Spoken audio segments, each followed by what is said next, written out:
चांदनी चौक रहने में आपको खतरा है? जी बहुत दिक्कत आ रही तो है। आप कहाँ रहना चाहते हैं? तो आप मोई से पूछो, कहाँ पे रखेगा मेरे को, कहाँ पे मेरी सेफ्टी है। आपको किससे डर है? मेरे को चारों से डर लगता है। मतलब मोहित भी मेरे को कहता है देखिए, मैं अलग हो गया, अपनी मैं माँ को छोड़ दिया, मतलब। सुनो हमारी बात हाँ सुनो। जी।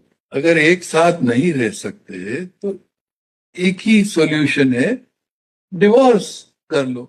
चाहेंगे आप? तो मैं बच्ची को लेकर कहाँ जाऊं?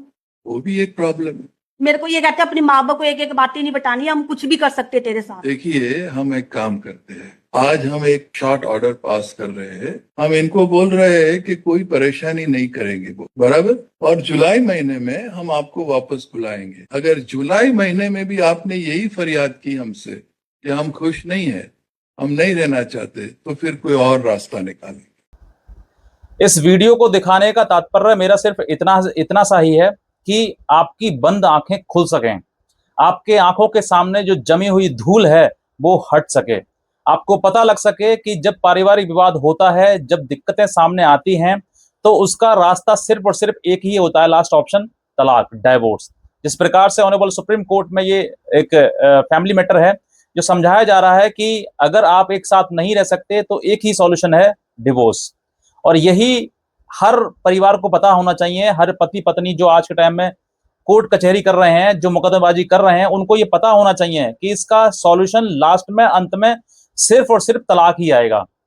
अगर आप लड़ना चाहते हैं तो लड़िए, खूब एक दूसरे के ऊपर मुकदमा करिए, जितना चाहें उतना दूसरे व्यक्ति को अपमानित करिए, जलील करिए, खुद भी जलील होइए, लेकिन लास्ट में, अंत में जब दिक्कतें इतनी बढ़ जाएंगी कि सर से पानी ऊपर चला जाएगा, तो सिर्फ लास्ट में ऑप्शन जो होगा वो एक ही होगा, डिवोर्स का, तलाक का।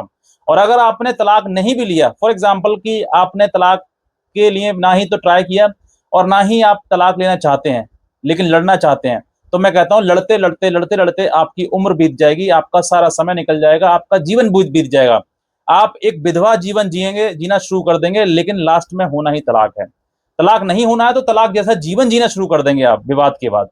इसीलिए मैं कहता हूं, आपको हर बार यही कहता हूं कि जिस व्यक्ति के साथ आपके साथ फेरे हो गए, जिस व्यक्ति के साथ आपके संबंध जुड़ गए, उस व्यक्ति का कभी साथ मत छोड़ो, उससे मुकदमेबाजी मत करो, उससे लड़ाई झगड़ा मत करो। थोड़े से दिन की बात है, कोई भी समस्या परमानेंट नहीं होती है। अगर आपने किसी भी, कोई घर में आपके विवाद है, मैं कहता हूं जब दो व्यक्ति अलग अलग स्थान से आए हुए हैं, तुम मायके से आई हो, वो ससुराल में है, उसने अपना अलग जीवन जिया है, तुमने अपना अलग जीवन जिया है, लेकिन अब जीवन जो जीने का वो समय है, वो है दोनों का एक साथ एक राह पर जाना।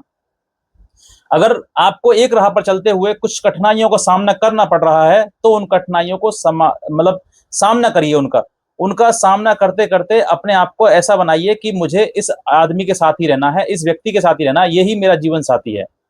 आप उससे विवाद करना मत शुरू कर दीजिए, क्योंकि अगर आपने विवाद करना शुरू कर दिया तो मैं कहता हूं ये समस्या आपकी परमानेंट हो जाएगी। लेकिन अगर पति के साथ रहते हुए आप लड़ाई झगड़ा चल रहा है, मनमुटाव चल रहा है, तो मैं कहता हूं ये आपकी समस्या जो है वो सिर्फ और सिर्फ टेम्पररी है। आज है, आज से 10 दिन बाद, महीना बाद, 2 महीने बाद, साल बाद खत्म हो जाएगी। लेकिन अगर आपने एक बार ये विवाद को बढ़ा दिया, थाने कोर्ट कचहरी तक लेके चले गए, और उसके लड़के के परिवार को पूरे को, माँ बाप, उसके भाई बहन, सबको थाने में, कोर्ट कचहरी में घसीट दिया, उसमें खींच लिया, तो मैं कहता हूं ये आपने जो समस्या है ना, इस समस्या को आपने जन्म दे दिया है, और ये समस्या परमानेंट हो गई आपकी। ये समस्या आपकी खत्म होने वाली नहीं है, क्योंकि एक के बाद दूसरा मुकदमा, दूसरे के बाद तीसरा मुकदमा, चौथा मुकदमा, आप मुकदमे पे मुकदमे लगाएंगे, और सामने वाले को ये सोचेंगे कि भाई इसको कैसे भी घसीट दिया जाए, इसको झुका दिया जाए। लेकिन आज के टाइम में कोई भी व्यक्ति ताकत से नहीं झुकता है, प्रेम से झुकता है। अगर तुम उसको प्रेम दो, प्यार दो, उससे लगाव करो, उससे उसके परिवार को सम्मान दो, तो मैं कहता हूं वो व्यक्ति तुम्हारे आगे पीछे दुम हिलाते हुए घूमेगा। लेकिन अगर तुम उसको ताकत से उसको झुकाना प्रारंभ करोगे या झुकाने की कोशिश करोगे, तो वो एक क्षणिक भी नहीं झुकेगा तुम्हारे सामने, चाहे वो उसका पूरे जीवन का पतन क्यों ना हो जाए, लेकिन वो व्यक्ति तुम्हारे सामने झुकेगा नहीं। इसीलिए मैं आपसे एक ही राह देना चाहता हूं, अगर आपका पारिवारिक जीवन मतलब स्टार्ट हो गया है, तो मुकदमेबाजी से दूर रहिए। किसी प्रकार व्यक्ति के ऊपर झूठे एलिगेशन मत लगाइए, क्योंकि अगर आप कानून के पास आओगे तो बिना झूठ बोले आप मुकदमा दर्ज कर नहीं सकते हो, क्योंकि कहीं ना कहीं आपके सामने ऐसी कंडीशन आ जाएगी, ऐसी परिस्थिति आ जाएगी सामने कि वो बातें आपको लिखवानी पड़ेंगी जो बाकी बातें सत्य नहीं है। और जब तक आप वो झूठे चीजें नहीं लिख पाएंगे, तो कहीं ना कहीं कानून में वो चीजें बातें चल नहीं पाएंगी। इसीलिए आपको एक ही रास्ता चुनना है। अगर आप सत्य पे चलेंगे तो परिवार को चलाइए, परिवार के साथ रहिए, और अगर नहीं चलना है, और अगर आप लड़ाई झगड़ा चाहते हैं और आप चाहते हैं मुकदमेबाजी है, तो मैं लास्ट में यही कहता हूं, जो आपने क्लिप देखी स्टार्टिंग में, कि डाइवोर्स का आपका जो रास्ता है वो क्लियर होता चला जाएगा। आप साल 2 साल 3 साल 4 साल 5 साल लगातार लड़ते जाएंगे तो एक समय ऐसा आएगा कि डाइवोर्स का ग्राउंड है, आपने देखा होगा सेक्शन 13 में हिंदू मैरिज एक्ट में आप देखेंगे तो डिजर्शन का ग्राउंड बन जाता है। आप साल 2 साल से अधिक अगर समय से आप अलग रह रहे हैं अपने पति से या पत्नी से, तो आपके पास एक ग्राउंड बन जाता है कि आप डाइवोर्स डिजर्शन के ग्राउंड पर डाइवोर्स की पिटीशन फाइल कर सकते हैं। तो आप सोच कर देखिए ना कि आपने लड़ाई झगड़ा किस लिए किया था, उस व्यक्ति को झुकाने के लिए, उस व्यक्ति को अपने आगे पीछे दुम हिला के घुमाने के लिए, लेकिन हुआ क्या, उस व्यक्ति से तुम्हें साथ छूट गया। इसका मतलब यही है कि आ बैल मुझे मार, मेरे कंडीशन आपने वही स्थापित कर दी है और आपने अपने पैरों में कुल्हाड़ी मान ली है।